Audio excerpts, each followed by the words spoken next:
اور پھر آپ نے دیکھا کہ رشیا نے کس طرح چڑھائی کر دی، اور اگر خدا نہ خواستہ ہمارے ایٹمی پروگرام کو کمپرومائز کر دیا جاتا ہے تو پھر پاکستان کا کیا حال ہوگا؟ یہ ایک بہت بڑا سوال ہے۔ پاکستان کی طرف کوئی میلی آنکھ سے نہیں دیکھ سکتا۔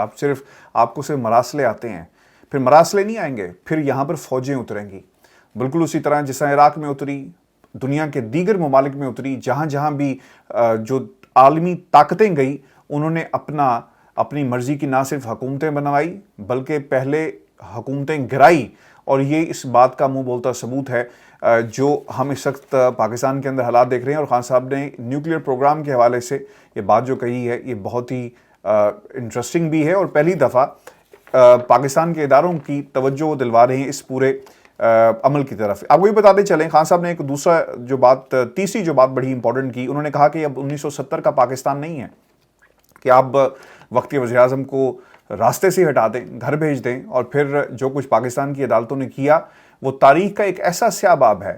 حیرانگی کی بات یہ ہے کہ پاکستان پیپلز پارٹی کو اس مدعے کو اٹھانا چاہیے تھا، امریکہ کی بات کرنی چاہیے تھی، لیکن حیرانگی اس بات کی ہے کہ بلاول بھٹو زرداری صاحب CNN کو بھی انٹرویو دیتے ہیں اور باقی جو عالمی میڈیا اس کو بھی انٹرویو دے رہے ہیں، اور پھر وہ یہ بات بضد ہیں کہنے پر کہ خان صاحب پاکستان کے اندر امریکی جو سازش ہے اس کا حصہ ہیں، خط کے ذریعے باقاعدہ طور پر اکسایا جا رہا ہے اور ایک غلط میسج پورٹریٹ کیا جا رہا ہے۔ اب حیرانگی اس بات پہ بھی ہے کہ اگر یہ خط موجود نہیں ہے، جس طرح یہ اپوزیشن جو اب متحدہ حکومت میں یہ تمام لوگ آگے، تو پھر انٹرسٹنگلی ان سے یہ بھی سوال کیا جائے کہ آپ نے اس خط کو دیکھا نہیں، اس مراسلے کو پڑھا نہیں، اس کے مدرجات کے بارے میں آپ کسی قسم کی بھی کوئی آگاہی نہیں رکھتے، تو کس بنیاد کے اوپر آپ نے یہ کہنا شروع کر دیا؟ اور حیرانگی کی بات یہ ہے کہ first year, second year, third year, fourth year اس متحدہ حکومت کا جہاں بھی موجود ہے وہ یہ کہتا ہے کہ ایک سازش ہے، اور خان صاحب چیخ چیخ کر کہتے رہے کہ آئیں آپ کو خط دکھاتے ہیں،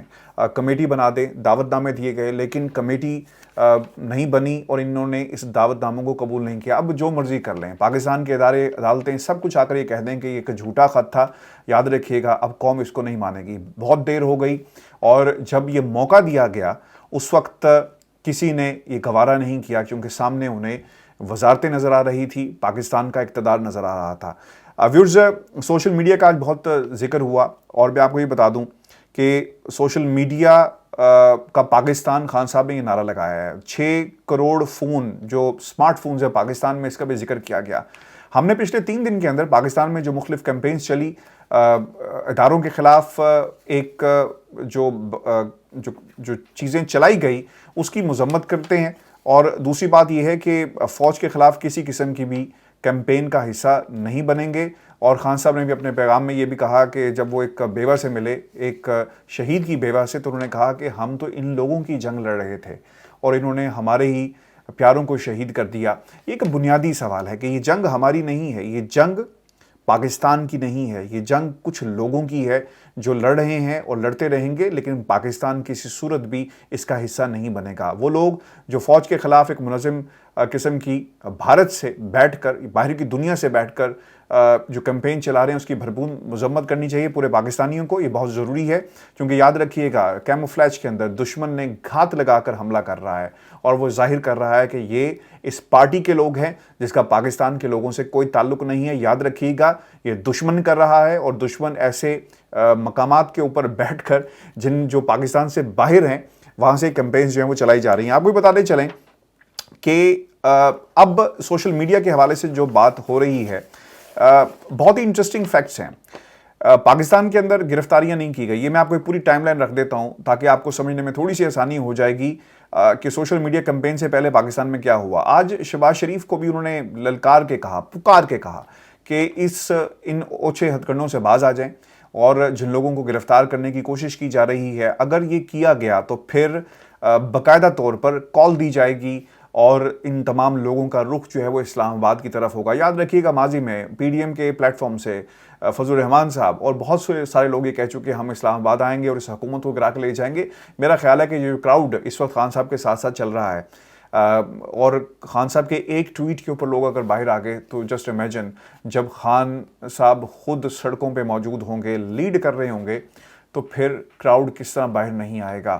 ایک بڑا امتحان تھا، بہت ہی زبردست قسم کا آغاز کیا پشاور سے. اب دیکھنا ہوگا کہ لاہور کس طرح خان صاحب کی کال کے اوپر لبیک کہتا ہے یا نہیں کہتا. اور پھر کراچی میں بہت بڑا امتحان ہے جہاں پہ خان صاحب نے کال دی ہے. آپ کو بتاتے چلیں جو بیک گراؤنڈ ہے گرفتاریوں کے حوالے سے، بہت ساری گرفتاریاں ہوئی ہیں. وہ لوگ جو اس پہ ملوث بھی تھے، آپ کو یاد رکھنا ہوگا ماضی کے اندر بھی فوج کے خلاف ایسے ٹرینڈز چلے. بی بی سی نے باقاعدہ خبر چلائی جس کے اوپر ہم نے بھی کمپلین کی، اور اس سے ہم ضرور سوال کریں گے.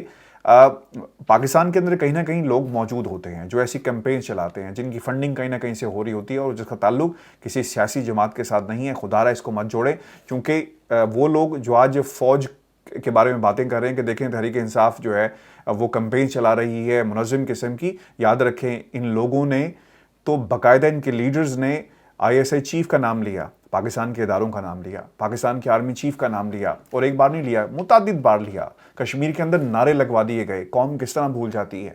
اور اگر یہ اپنا جو برڈن ہے، اپنی جو جس طرح پاکستان کے بارے میں باتیں کرتے رہے کہ اگر مریم کو کچھ ہوا تو ہم پھر پاکستان کھپے کا نعرہ نہیں لگائیں گے، یہ جاوید لطیف صاحب نے کہا تھا. تو یہ اس کو ڈیورٹ کر رہے ہیں پاکستان تحریک انصاف کی طرف. قوم بے وقوف نہیں ہے، قوم جانتی ہے کہ اس وقت کیا ہو رہا ہے. گرفتاریاں ہوئی اور پھر DGI جو ہے انہوں نے کیا کیا، انہوں نے انکار کر دیا. انہوں نے کہا جناب میں گرفتاریاں نہیں کروں گا. پھر انہیں بھی تبدیل کر دیا گیا، کیونکہ مسئلہ یہ ہے کہ جب آپ کسی کو گرفتار کرتے ہیں تو پھر آپ کو عدالت میں جا کر بتانا پڑتا ہے. عدالت جہاں جاتے ہیں تو وہاں پہ سبکی ہوتی ہے، وہ پوچھتی ہے کہ آپ نے کس کے کہنے پر انہیں گرفتار کیا، تو وہاں پر ان کے پاس کوئی جواب نہیں ہوتا. یہ وہ بنیاد تھی. انہوں نے کہا کہ ہم پولیٹیکلی استعمال نہیں ہوں گے، اور لہٰذا جو پولیٹیکلی استعمال ہوگا آپ اسے لا سکتے ہیں. پنجاب کے اندر بڑے وسیع پیمانے کے اوپر یہ تبدیلیاں تقرریاں ہو رہی ہیں جس کی بنیادی وجہ یہ کیمپین ہے. اگر کسی نے غلط کام کیا آپ اسے پکڑیں. کسی نے کوئی گالی نکالی اور وہ ملوث رہا کسی کے کہنے کے اوپر، اس کی انویسٹیگیشن ہونی چاہیے اور اسے پکڑ کر اب بند کریں. میں اس کی بھرپور جو ہے مذمت کرتا ہوں اور ہر پاکستانی مذمت کرے گا. آپ کو بھی بتاتے چلیں کہ تقریباً اب تک جو میں فگرز لاسٹ دیکھ رہا تھا 50 لاکھ سے زائد 64 لاکھ کے قریب جو ہیں وہ ٹویٹس کی جا چکی ہیں. اور ٹویٹ کیا ہے جی کہ امپورٹڈ حکومت نامنظور. یہ دنیا کے ٹاپ ٹرینڈز میں اب اس کا شمار ہوگا، اور پاکستان کی تاریخ کے اندر اتنے بڑے پیمانے کے اوپر ٹویٹس نہیں ہوئے. یہی وہ بنیادی وجہ ہے کہ اس وقت متحدہ حکومت پریشانی کا شکار ہے، اور آپ کو بڑے عجیب سے بیانات دیں گے. دیکھیں ان کی حکومت نہیں بن پائی، میں اس پہ بھی آؤں گا، لیکن یہ جو میں آپ کو ایک ٹائم لائن میں آپ کو بتانا چاہتا ہوں. دنیا بھر سے مبارکبادیں موصول ہو رہی ہیں شہباز شریف کو، اور سب سے پہلے مبارکباد جو ہے وہ بھارت سے آئی. مودی سرکار نے مبارکباد دی اور پھر انہوں نے کہہ بھی دیا کہ پاکستان کی سرزمین دہشت گردی کے خلاف استعمال نہیں ہوگی. اور پھر انہوں نے 2 واقعات پٹھان کوٹ اور پھر دوسرا جو ہے بمبئی اٹیکس کے حوالے سے بھی جو ہیں کچھ باتیں انہوں نے کہی. ڈاکٹر رضوان صاحب جو اس کی انویسٹیگیشن کر رہے تھے انہیں بھی تبدیل کر دیا گیا، اور پھر FIA کی ٹیم جو شوگر سکینڈل تھا وہاں پہ پیش ہی نہیں ہوئی، اور انہوں نے کہا کہ نہیں جناب کوئی ایسی بات نہیں، یعنی کمپرومائز پورے سسٹم کو کیا جا رہا ہے. پھر TTs کے اندر بھی وزیر اعظم صاحب پیش نہیں ہوتے، اور پھر وہاں پر بھی آپ نے جو کچھ ہوا وہ آپ نے دیکھ لیا. اور سب سے انٹرسٹنگ بات یہ ہے کہ 9 روپے چینی مہنگی ہو گئی ہے اور 7 روپے کوکنگ آئل. تو یہ آپ کا پاکستان ہے. اور اب جو مفتاح اسماعیل صاحب نے جو پیسے بڑھے تھے اس کے اوپر بھی انہوں نے کہہ دیا کہ اس کے اوپر ہمیں لا میکنگ کرنے کی ضرورت ہے، قانون بنائیں گے وغیرہ وغیرہ. ویورز پاکستان کے حالات اس اپوزیشن جو اب متحدہ حکومت بن چکی ہے کچھ اچھے نہیں ہیں، اور آپ ان سے کچھ خیر کی خبر نہ رکھیے گا. بالکل میں نیوٹرل ہو کے آپ کو میں بات بتا رہا ہوں کہ وہ لوگ جن کے پاس دن اتنے نہیں ہیں، جنہیں یہ معلوم ہے کہ ہم حکومت میں اس لیے آئے کہ ہم اپنے کیسز کو ختم کروا سکیں، وہ کیسز کو ختم کروائیں گے، اپنے مرضی کے بندوں کو سسٹم میں انڈکٹ کریں گے، انجیکٹ کریں گے، اور اس کے بعد جو ہے وہ پھر سے اڑ جائیں گے. یہی کچھ ہو رہا ہے. اور یہ اس کی ایک بنیادی وجہ یہ بھی ہے کہ پاکستان پیپلز پارٹی اس سسٹم میں نہیں جانا چاہتی. وہ چاہتی ہے کہ انہیں وزارتیں نہ ملیں. اور شہباز شریف صاحب کہہ رہے ہیں کہ جناب آپ آئیں آپ کو ہم جو ہے وزارتیں دیتے ہیں. اس کی بنیادی وجہ کیا ہے؟ پاکستان پیپلز پارٹی نہیں چاہتی، کیونکہ ایک برڈن ہوگا. جب آپ الیکشن میں جائیں گے پھر آپ سے سوال کیا جائے گا کہ ارے تمہاری کارکردگی کہاں ہے. تو یہ بلیم گیم جو ہے وہ صرف چاہتے ہیں کہ نون لیگ کے اوپر رہے، اور بڑا سمارٹلی وہ پلے کر رہے ہیں پاکستان پیپلز پارٹی. لیکن انہوں نے صدارت مانگ لی ہے.